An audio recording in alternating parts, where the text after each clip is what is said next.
அதாவது என்னென்னு கேட்டால் நம்ம மரணத்தினுடைய சிந்தனை ஊட்டுவதற்காக வேண்டி சில மரணங்கள், அதிசயமான மரணங்கள்லாம் அந்தந்த சிசிடிவியில் பதிவாயிருக்கும். அதை எடுத்து காட்டி ஒழுங்காக நடந்துக்கிறங்கடா, எப்படி வேணாலும் மரணம் வரலாம் அப்படிங்கிற மாதிரி சில வீடியோக்களாக தொகுத்து என்ன செய்கிறாங்க, பரப்புகிறாங்க. உதாரணமாக ஒரு பெண்ணு நியூஸ் வாசிக்கிட்டே இருப்பாங்க, நேயர்களுக்கு வணக்கமாக வணக்கம் சொல்றவங்களே போய் இறந்துருவாங்க, இப்படி இருப்பாங்க.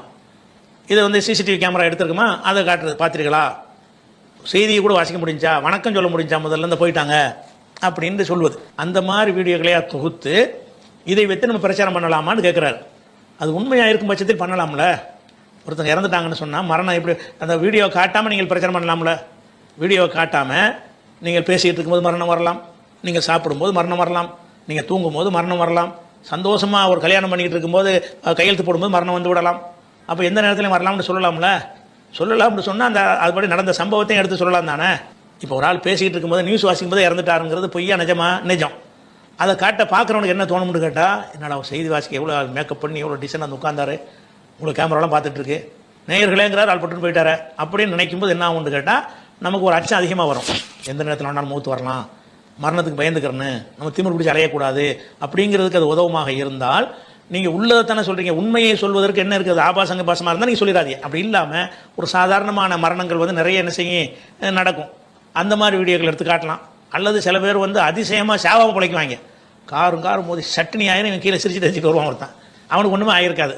இந்த மாதிரி அதிசயம் இது நடந்த நிகழ்வாக இருந்தால், அல்லாஹ் நாடினால் எந்த நேரத்தில் உங்களை காப்பாற்றுவான் அப்படின்னு சொல்வதற்கு பயன்படுத்துறது. நடந்த சம்பவங்களை வந்து நீங்கள் ஃபிரௌனை பற்றி சொல்லலாம், அபூஜஹலை பற்றி சொல்லலாம்னா இப்போ நடந்த நிகழ்ச்சி சொல்லிட்டு போங்க. ஃபிரௌனுக்கு நடந்ததெல்லாம் சொல்லி மக்களுக்கு பிரச்சாரம் பண்ணத்தானே சரி, அது ஒரு சம்பவங்கள் தானே. கடந்த காலத்தில் உள்ள சம்பவங்களை சொன்னால் நிகழ்காலத்தில் உள்ள சம்பவத்தை சொல்லக்கூடாதா? சொல்லணும். அது எந்த வகையில் நீங்கள் தடை செய்வீங்க? அது வீடியோவாக இருக்கிறவங்கள தடைப்பீங்களா? வீடியோவுக்கு என்ன தடை இருக்குது? மார்க்கத்துடைய அம்சத்துக்கு உட்பட்டு இருந்தால் அது தப்பு இல்லை. அதே நேரத்தில் வந்து இப்படி செய்கிறதோடு என்ன செய்கிறாங்கன்னா, சில ஆட்கள் வந்து பொய்யா கிராஃபிக் உண்டாக்குறாங்க. இது நடந்த சம்பவங்கள் அப்படி எடுத்துறது காட்டினாத விஷயம். இவனாவே வகை வகையாக மௌத்தாகிற மாதிரி இப்போ ஏஐயில் என்ன வேணாலும் செய்யலாம்ல. ஏஐயில் வந்து என்ன செய்யலாம், சாப்பிடும்போதே சாகுற மாதிரி ஒரு ஆளை வீடியோ எடுத்து காட்டுனா இப்படி தயார் பண்ணி தந்துனது. பல வகையான மூத்துகள் நடந்துக்கிட்டு இருக்கும் பொழுது அதுகளை நீங்கள் எடுத்து சொல்லி இப்படிலாம் மூத்து வரலாம், அப்படியும் வரலாம், இப்படியும் வரலாம், கவனமாக இருந்துக்கிறங்க, எந்த நேரத்தில் நீங்கள் வரங்க, ஒழுங்கான மனுஷனை வாழுங்கன்னு சொல்வது வந்து அது தாவாவுக்கு எந்த வகையிலையும் கெட்டதாக வராது.